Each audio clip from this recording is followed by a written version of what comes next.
दोस्तों नमस्कार। राजनीति के साथ साथ पूरी दुनिया में इस समय आर्थिक मंदी को लेकर चिंताएं हैं और अभी अभी अमेरिका के जीडीपी का आंकड़ा आया और जो आंकड़ा आया है वो प्रेसिडेंट ट्रंप के आशा और उनके प्लान के हिसाब से नहीं। और इसका असर भारत पे क्या पड़ेगा, हम जो ट्रेड डील अमेरिका के साथ करने वाले हैं उस पर इसका असर क्या होगा, आज हम इन सब बातों की चर्चा करेंगे। इसीलिए आपसे निवेदन है कि आप इस वीडियो को अंत तक देखिएगा और चैनल को आप सब्सक्राइब भी कर सकते हैं। दोस्तों इस समय पूरी दुनिया में अगर हम देखें, ईरान को लेकर जो आर्थिक मंदी की बातें कही जा रही हैं, दूसरी तरफ ट्रंप साहब ने पूरी तरह से पूरी दुनिया के हर देश पे टैरिफ लगाया, ये सोच के कि अमेरिका का इन्वेस्टमेंट बढ़ेगा और जो व्यापारिक घाटा है वो कम होगा और साथ ही साथ अमेरिका में जॉब क्रिएशन होगा क्योंकि जो टैरिफ है वो बढ़ गया है और बहुत सारी स्कीम्स और प्लान्स उन्होंने बनाए। लेकिन आज जो जीडीपी का आंकड़ा आया है उसने बहुत सारी चीजें हमारे सामने रख दी है और मजे की बात यह है कि जिन चीजों की चर्चा हो नहीं रही थी वो आंकड़े भी बड़े इंटरेस्टिंग वे में आज हमारे सामने हैं। इसीलिए आज हम इसी की चर्चा करेंगे, दो हिस्सों में चर्चा करेंगे कि अमेरिका के जीडीपी के जो आंकड़े आए हैं उसमें ऐसा क्या है जिसको समझना बहुत जरूरी है, और दूसरी तरफ इस समय जब अमेरिका के जीडीपी के आंकड़े ट्रंप के हिसाब से नहीं है तो जो अमेरिका और भारत के बीच में जो ट्रेड डील होने वाली है या होने का प्रयास किया जा रहा है उस पे इसका असर क्या होगा, इन दोनों परिस्थितियों को आज हम समझने का प्रयास करें। तो दोस्तों यूएस इस समय दबाव में है और ट्रेड डील पे क्या होगा इसको अब हम देखने का प्रयास करें। अब सवाल इस बात का है कि जब अमेरिका की जो जीडीपी है वो घट रही है, मतलब स्लो डाउन हो रही है, विल ट्रम्प प्रेशर इंडिया और need India more than ever. अब सवाल इस बात का है कि क्या भारत के ऊपर दबाव बढ़ेगा या अब ट्रंप साहब को यह बात समझ में आएगी कि भारत के साथ मिलकर काम करने से शायद जीडीपी पे जो असर है उसको हम कम कर सकते हैं। इस बात को समझना होगा, लेकिन आगे बढ़ने से पहले कुछ बेसिक आंकड़ों को हम ध्यान से देखते हैं। ट्रेड वैल्यू इस समय इंडिया से जो हम एक्सपोर्ट कर रहे हैं यूएस में वो करीब 100 बिलियन के आसपास है, 90 से 100 के बीच में। यूएस से इंडिया में जो आता है वो करीब 50 के आसपास है। तो दोनों देशों के बीच में करीब $150 बिलियन के आसपास का व्यापार है। ये 2025 के आंकड़े हैं। Share of India total export import, Bharat का जो एक्सपोर्ट है वो करीब 20-21% यूएस को जाता है। इस नंबर को ध्यान रखिएगा, भारत का 20 से 21% जो मर्चेंडाइज एक्सपोर्ट्स है वो अमेरिका जाता है। इसका मतलब हमारे लिए अमेरिका का बाजार बहुत इंपॉर्टेंट है। दूसरी तरफ अमेरिका से जो भारत में माल आता है वो अमेरिका का सिर्फ 6-6.5% भारत आता है। मतलब अमेरिका के लिए भारत बहुत इंपॉर्टेंट नहीं है आज की तारीख में। इसीलिए ट्रंप साहब चाहते हैं कि ये बाजार खुले और ये नंबर ऊपर जाए। इंडिया की पोजीशन, अमेरिका भारत के लिए एक्सपोर्ट मार्केट है, नंबर 1 मार्केट है, और दूसरी तरफ हमारे लिए जो इंपोर्ट हो रहा है अमेरिका का नंबर 4था आता है। चाइना से हम इंपोर्ट करते हैं, मिडिल ईस्ट से इंपोर्ट करते हैं, बाकी देशों से इंपोर्ट करते हैं, अमेरिका से भी हम इंपोर्ट करते हैं करीब 50 बिलियन का, और वो स्थिति हमारे सामने। ट्रेड बैलेंस भारत के पक्ष में है, करीब 42-45 बिलियन डॉलर के आसपास, और जो बाइलेटरल शेयर है उसमें 2/3 हमारे पास है, 1/3 अमेरिका के पास है। इसको भी समझना होगा। इसका मतलब भारत की जो डिपेंडेंसी है अमेरिका पे वो बहुत ज्यादा है। इसीलिए अगर आपने मेरे पहले वाले वीडियोस देखे हो, मैं बार बार इस बात को कह रहा हूं कि भारत के लिए अमेरिका का बाजार ज्यादा जरूरी है, क्योंकि हमारे को बहुत सारा डॉलर रेवेन्यू अमेरिका से आता है।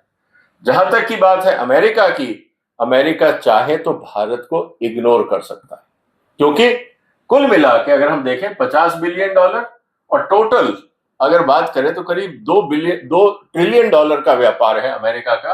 हम सिर्फ 50 में हैं और करीब 6% के आसपास भारत का नंबर आता है।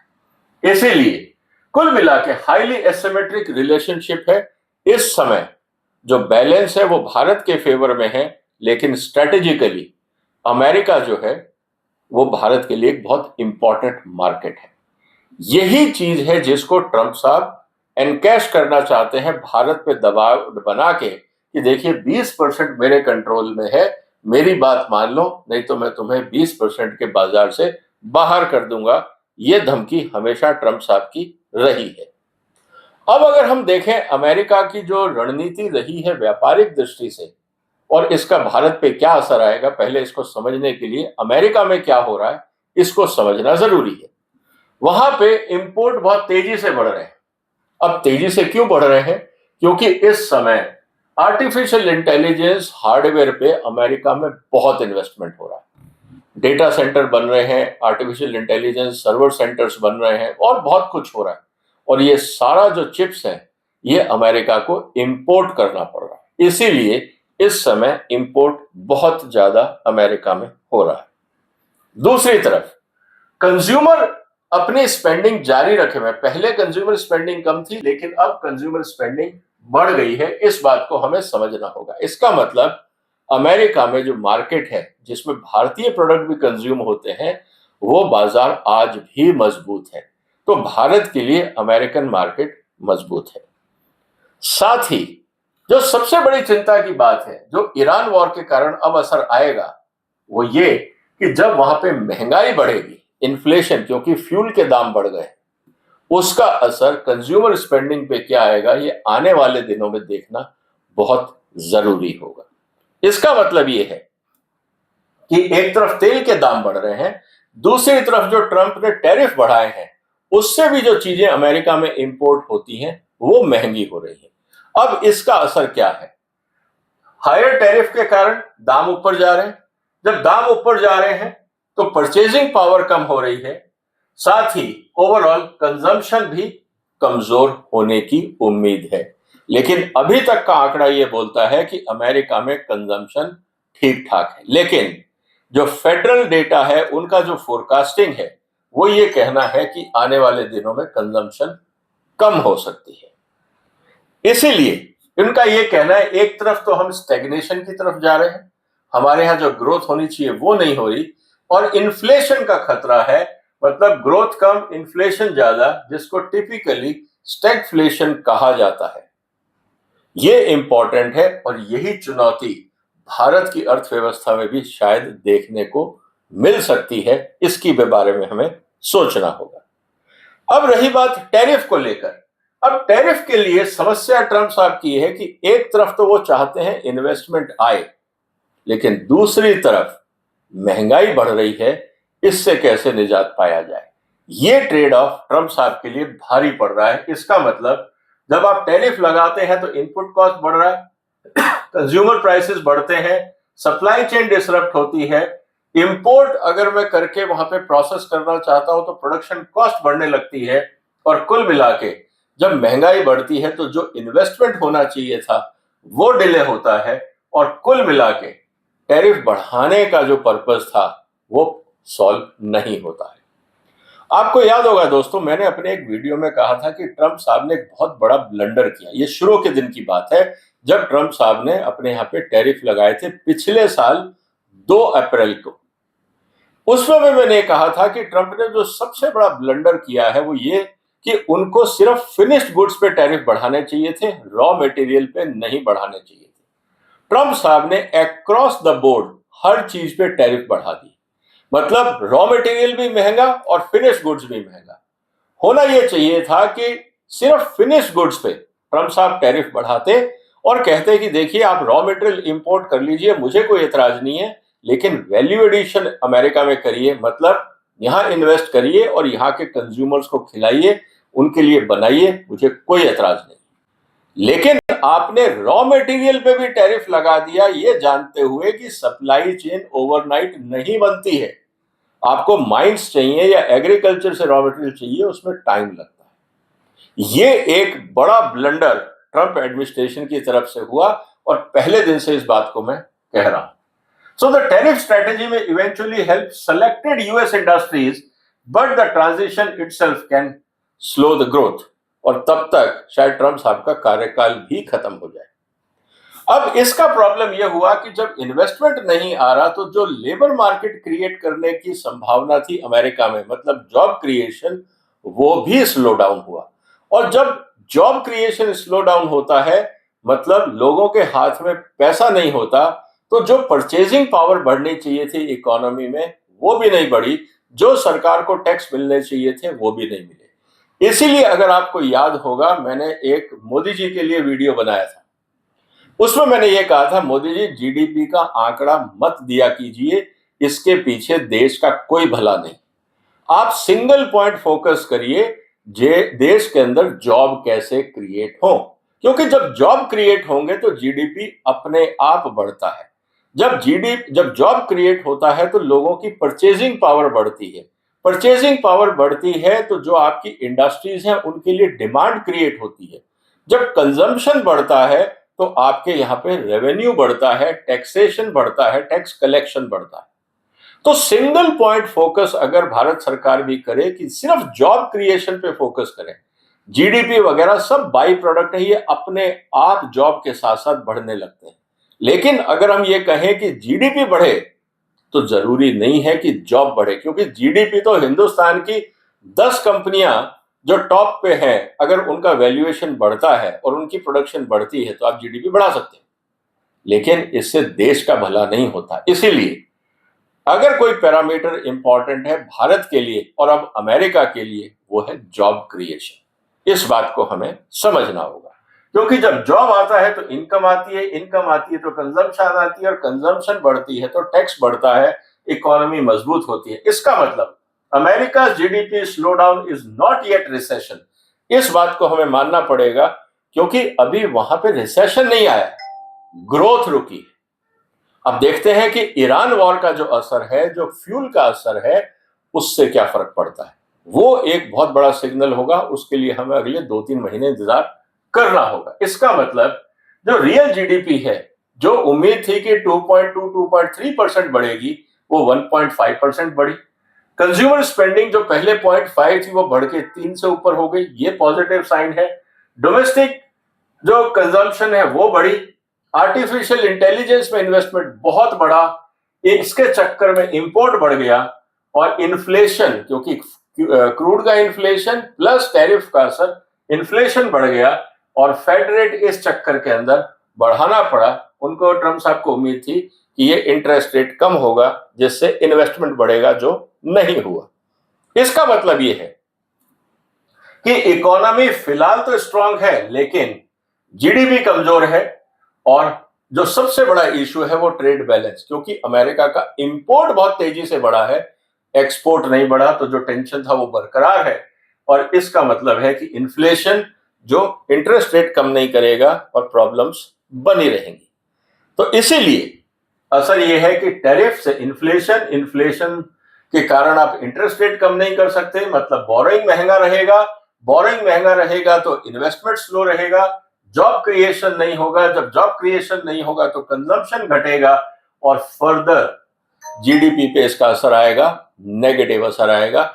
ये असर इस समय है जिसको हम स्टैगफ्लेशन ट्रैप की हम बात कर रहे हैं। लेकिन अब सबसे बड़ा इंपॉर्टेंट मुद्दा क्या है? ट्रंप का जो जीडीपी प्लान था वो तो सफल नहीं हो रहा बिकॉज ऑफ फॉलिंग जीडीपी। अब इसका असर, जो ट्रेड डील है भारत और अमेरिका का, उस पर असर क्या है? इससे एक बात तो बहुत क्लियर है कि अगर भारत के अमेरिका में ट्रेड डेफिसिट बढ़ रहा है, इंपोर्ट बढ़ रहा है, तो हो सकता है ट्रंप साहब भारत पे और दबाव डालें। ये दोनों तरफ से हमें देखना पड़ेगा कि मुझे अब ट्रेड डेफिसिट और कम करना है, तो वो और दबाव बढ़ाएंगे। इसका मतलब भारत को अमेरिका के ऊपर डिपेंडेंसी कम कर देनी चाहिए, क्योंकि अमेरिका का जो पॉलिसी एनवायरनमेंट है वो भी अनसर्टेन है और हम ज्यादा समय तक इंतजार नहीं कर सकते। अमेरिका कब सुधरेगा? उनके पास डीप पॉकेट्स हैं, वो सरवाइव कर जाएंगे। हमारे यहाँ इकोनॉमिक क्राइसिस ज्यादा हो जाएगी, जिसका पॉलिटिकल असर भी भारत पे होगा। इसीलिए मुझे लगता है कि भारत को बहुत तेजी से अमेरिका के अलावा भी एक्सपोर्ट्स मार्केट को देखना चाहिए। हमारे यहाँ पे अभी तक हम लोगों ने पूरा फोकस कर रखा था आईटी सर्विसेज पे, और आईटी सर्विसेज के चक्कर में क्या हुआ कि हमने एआई और कंप्यूटर हार्डवेयर पे ध्यान नहीं दिया, और जो चीज हमने सर्विसेज के लिए की थी जिसके कारण जॉब क्रिएशन नहीं होता। अब याद रखिएगा, जॉब क्रिएशन हमेशा मैन्युफैक्चरिंग में होता है। Service is only urban phenomena, गांव का आदमी उसमें ज्यादा कंट्रीब्यूट नहीं कर पाता क्योंकि एक लिटरेसी लेवल अलग चाहिए, खासकर आईटी सर्विसेज में। इस स्थिति के अंदर अब भारत को मैन्युफैक्चरिंग पे ध्यान देना पड़ेगा, और खासकर आर्टिफिशियल इंटेलिजेंस से रिलेटेड जो मैन्युफैक्चरिंग और सर्विसेज हैं उसको देखना पड़ेगा, चाहे हम चिप्स बनाएं या उनके पार्ट्स बनाएं या कुछ और काम करें, ताकि भारत में जो इन्वेस्टमेंट हो हमें इंपोर्ट ना करना पड़े, और हो सके कि हम अमेरिका और बाकी देशों को भी आर्टिफिशियल इंटेलिजेंस के जो हार्डवेयर है वो हम एक्सपोर्ट कर सकें। मतलब electronics, semiconductors, data centre equipment, power equipment, cooling systems, precision engineering, ये सब भारत को एक्सपोर्ट अपॉर्चुनिटी प्रदान कर सकती है। India should prepare for a weaker global trade cycle. ये मैं इसलिए कह रहा हूं, जिस तरह से दुनिया में तेल के दाम बढ़ रहे हैं और अब ईरान की लड़ाई फैलती जा रही है, यूक्रेन की हालत खराब होती जा रही है, वहां का एकमात्र जो बंदरगाह, जो पोर्ट था ओडेसा, वो अब काम करने लायक नहीं रहा है। तो फ्यूल के साथ साथ फूड सप्लाई में भी दिक्कतें आएंगी, और साथ ही सऊदी अरेबिया के जो पावर सप्लाईज है उस पर भी हुतीज के अटैक शुरू हो गए हैं। आज हमने ये देखा कि इवन इजिप्ट के पास भी शिप्स पे अटैक हुए हैं। तो स्थिति आउट ऑफ कंट्रोल जा सकती है, जिसका असर इकोनॉमी में पड़ेगा। तो उस चक्कर में ट्रेड जो है वो कम होगा। उस स्थिति में भारत क्या करेगा? इसका मतलब एक तो हमें जो वेस्टर्न ओरिएंटेड कॉन्सेप्ट था उसकी जगह बाकी देशों में भी हमें अपनी जगह बनानी होगी। चाइना से कॉम्पीट करना होगा, उसके लिए हमें अपनी एफिशिएंसी और क्वालिटी दोनों पे काम करने की जरूरत है। चौथा सबसे बड़ा मुद्दा है डोमेस्टिक कंजम्पशन, और जब तक जॉब क्रिएशन नहीं होगा डोमेस्टिक कंजम्पशन नहीं बढ़ेगा। और जॉब क्रिएशन के लिए भारत सरकार को एमएसएमई सेक्टर पे ध्यान देने की जरूरत है। एमएसएमई सेक्टर के लिए भारत सरकार को एक स्पेशल नीति बनानी चाहिए, और जहां तक हो सके जितने इंस्पेक्टर राज जो करप्शन का आधार बन गया है हिंदुस्तान में, उसको रोकना होगा। और दूसरी तरफ जितनी स्मगलिंग हो रही है, ड्यूटी फ्री स्मगलिंग हो रही है, खासकर कंजम्पशन और कंज्यूमर प्रोडक्ट्स को लेकर, उस पे भी पाबंदी लगानी पड़ेगी। नहीं तो बहुत सारा रेवेन्यू भारत सरकार इसलिए खो देगी क्योंकि स्मगल्ड प्रोडक्ट भारत में अब बहुत आने लगे हैं। इसके अलावा ईज ऑफ डूइंग बिजनेस के साथ साथ कॉम्पिटिटिवनेस की जो हम बात कर रहे हैं, हमारी यूनिवर्सिटीज और इंडस्ट्री के बीच में एक पार्टनरशिप जरूरी है। स्किल इंडिया जो मंत्रालय बनाया था आइसोलेटेड वे में, वो फेल हो गया, उसका रिजल्ट नहीं मिला। मेक इन इंडिया जिस उम्मीद से बनाया था उसका रिजल्ट नहीं मिला। दोनों को, मेक इन इंडिया और स्किल इंडिया को, भारत के यूथ को ध्यान में रखते हुए यूनिवर्सिटीज के अंदर टारगेट दे के बनाना चाहिए। हर यूनिवर्सिटीज के साथ कम से कम 200 से 500 एमएसएमई को जोड़ा जाए, और वहां पे जो टीचिंग होती है, जो स्किल डेवलपमेंट होता है, उसका सीधा फायदा एमएसएमई को मिले। ऐसा ना हो कि हम पढ़ाएं कुछ और एमएसएमई को कुछ और स्किल सेट की जरूरत हो। इस गैप को जब तक नहीं भरा जाएगा, और मैं फिर कह रहा हूं, और बहुत सारे दोस्त मेरे कहेंगे कि फिर आप चाइना का नाम ले रहे हो, जो मॉडल चाइना ने डेवलप किया स्किल डेवलपमेंट और एमएसएमई को स्ट्रेंथन करने के लिए, भारत को उसकी कॉपी कर लेनी चाहिए। अगर कोई चीज अच्छी है उसकी कॉपी कर लीजिए, कोई उसमें ईगो पॉइंट नहीं होना चाहिए। क्योंकि अगर आप कॉम्पिटिटिव नहीं हुए तो आपकी लॉजिस्टिक्स कॉस्ट, बिजली का हिसाब, regulatory cost, contracts, labour skills, ये सब आपके लिए सिरदर्दी बन जाएंगी। इसीलिए मेरा ये कहना है कि अगर यूएस की इकोनॉमी स्लो होती है तो एक भारत को फायदा तो ये है कि ट्रंप साहब को ये कहा जाए कि भैया आपको अगर बड़ा बाजार चाहिए हम भारत में दे सकते हैं, लेकिन भारत के साथ मिल बैठ के बात करो ताकि दोनों का फायदा हो। जिस तरह से आप टैरिफ लगा रहे हो ऐसे काम नहीं चलेगा। इसके अलावा अगर ऐसा होता है तो अमेरिका भारत के लिए एक बड़ा बाजार बना रहेगा, जैसा हम अभी देख रहे हैं। और जो ट्रेड डेफिसिट है, अगर वो बढ़ता है तो अमेरिका का दबाव भारत पे बढ़ेगा कि अब आप हमारे लिए एग्रीकल्चर मार्केट खोलो, आपको हम टेक्सटाइल दे देते हैं, आप एग्रीकल्चर दे दो। ये भारत के लिए एक चुनौती बनी रहेगी जिसको हमें समझना होगा। इसका मतलब ये है कि अगर ऐसा नहीं होता है तो ट्रंप साहब कहेंगे ठीक है, मैं आपको भी बाजार नहीं देता, और वो और एग्रेसिव टैरिफ लगाने की तरफ बढ़ सकते हैं। इसके अलावा दोनों के लिए जरूरी है कि दोनों के बाजार खुले रहें। भारत को भी अमेरिका का बाजार चाहिए और अमेरिका भी चाहेगा कि उसको बाजार मिले। अब ये मिल बांट के रास्ता कैसे निकले, यही पूरा नेगोशिएशन है। इसके अलावा अगर हम देखें तो अगर अमेरिका की इकोनॉमी डाउन जाती है तो भारत को कोई बहुत ज्यादा बेनिफिट शायद ना मिले। ऐसी स्थिति के अंदर डाइवर्सिफिकेशन बहुत जरूरी है और नए क्षेत्र में भारत को कदम रखने होंगे, जिसको आप कह सकते हैं artificial intelligence and related options. तो अब सॉल्यूशन क्या है, एक्शन प्लान, क्योंकि बहुत सारे साथी बोलते हैं कि आपने प्रॉब्लम्स तो बता दी, सॉल्यूशन नहीं बताया। मैं आपके सामने सॉल्यूशन रख रहा हूं। पहला, आप एमएसएमई में और जॉब क्रिएशन पे फोकस करिए। सिंगल पॉइंट एजेंडा पीएमओ को हर महीने हर मंत्रालय से पूछना होगा कि बताइए कहां कितने जॉब क्रिएट किए, और उसका सोशल ऑडिट करा जाए। सिर्फ कागजी कार्रवाई तक आप रखोगे तो धोखे में रहोगे। मंत्रालय के अधिकारी कुछ भी बोल देंगे लेकिन जमीनी हकीकत कुछ और होगी। Accelerate manufacturing competitiveness. जहां जहां पे भी आपको लगता है कि इंडस्ट्री परेशान है, वो सब कानून बदल दीजिए, क्योंकि उन कानूनों का कोई फायदा नहीं अगर देश का एक्सपोर्ट नहीं बढ़ रहा। आप 50 इंस्पेक्टर बना दीजिए, जिसको 2 नंबर का काम करना है वो वैसे ही करेगा, क्योंकि वो इंस्पेक्टर को रिश्वत दे के गलत काम करेगा। तो बेहतर है कि आप ऐसे इंस्पेक्टर कम करिए ताकि अच्छे लोग सांस लेकर काम कर सकें। जैसा मैंने कहा कि मैन्युफैक्चरिंग में हमें इलेक्ट्रॉनिक्स एंड एआई हार्डवेयर पे फोकस करना चाहिए, क्योंकि आने वाले दिनों में उसकी डिमांड बहुत बढ़ेगी। अमेरिका के अलावा नया बाजार ढूंढना पड़ेगा। डोमेस्टिक कंजम्पशन बढ़ाने के लिए आमदनी बढ़ाना जरूरी है, मतलब जॉब क्रिएशन जरूरी है। और अभी तो ईरान वॉर का असर पूरी तरह से आया नहीं।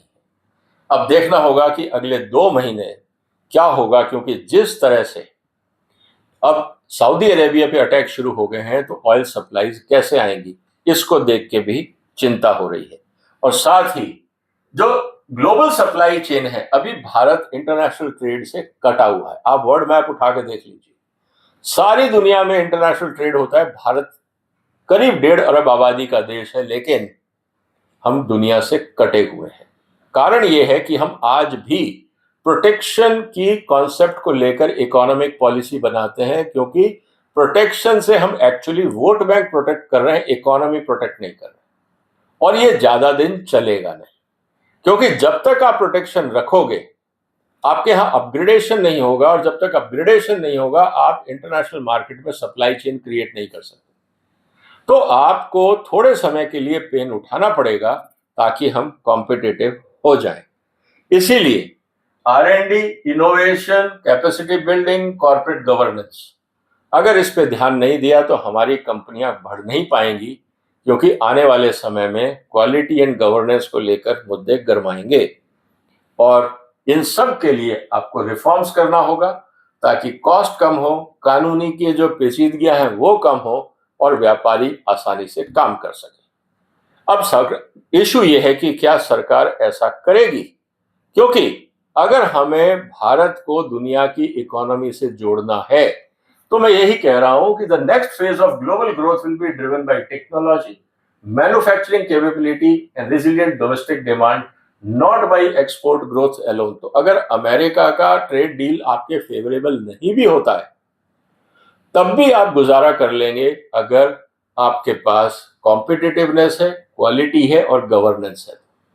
अगर ये नहीं है तो फिर अमेरिका की ट्रेड डील मिल भी जाएगी तब भी आप उसका फायदा नहीं उठा पाएंगे, क्योंकि ट्रेड डील में आप क्या नेगोशिएट कर रहे हैं, आप सिर्फ टैरिफ नेगोशिएट कर रहे हैं। कोई भी बाजार क्वालिटी नेगोशिएट नहीं करता है। भारत के लिए कोई भी अपने क्वालिटी स्टैंडर्ड्स नहीं गिराएगा। तो अल्टीमेटली ट्रेड डील हो या ना हो, कॉम्पिटिटिवनेस और क्वालिटी पे फोकस तो करना ही पड़ेगा, इसके अलावा गुजारा नहीं है। तो इसीलिए मेरा ये कहना था दोस्तों कि यूएस की जो जीडीपी में जो गिरावट आ रही है, इससे भारत की ट्रेड डील पे क्या असर पड़ेगा। फायदा भी हो सकता है, अगर हमारे यहाँ पे अच्छे प्रोडक्ट, इनोवेटिव प्रोडक्ट हैं तो हम बेटर बार्गेनिंग कर सकते हैं, ट्रंप को कंफर्ट दे सकते हैं कि हम मिलके काम कर सकते हैं। अगर हमने सुधार नहीं किया और हमने प्रोडक्ट को एक्सपोर्ट नहीं किया और वहां से लगातार दबाव रहा कि आप एग्रीकल्चर मार्केट खोल दीजिए, हमारे लिए समस्या ये हो जाएगी कि इंपोर्ट तो बहुत बढ़ जाएगा, हम एक्सपोर्ट क्या करें। और जब ट्रेड इम्बैलेंस होगा तो वो भारत के लिए ज्यादा खतरनाक होगा, आर्थिक रूप से भी और राजनीतिक रूप से। तो दोस्तों, आपको क्या लगता है कि जो अभी सिग्नल आ रहे हैं अमेरिकन इकोनॉमी से, क्या वो आने वाले दिनों में दुनिया में जो बदलाव हो रहे हैं उसके संकेत हैं, या आपको लगता है कि भारत इस चुनौतियों को पार पा लेगा और जो सब चल रहा है वो बिल्कुल ठीक है, कुछ बदलने की जरूरत नहीं है, कुछ सुधार की जरूरत नहीं? क्या ऐसा लगता है? और अगर सुधार की जरूरत है तो आपकी नजरों में किन क्षेत्रों में सुधार हो, इसके बारे में अपने विचार जरूर लिखिएगा। इस वीडियो को शेयर करिए, चैनल को सब्सक्राइब करिए अगर अभी तक नहीं किया है तो। फिर मुलाकात होगी एक और महत्वपूर्ण मुद्दे के साथ। तब तक अपना ध्यान रखिएगा। फिलहाल वंदे मातरम।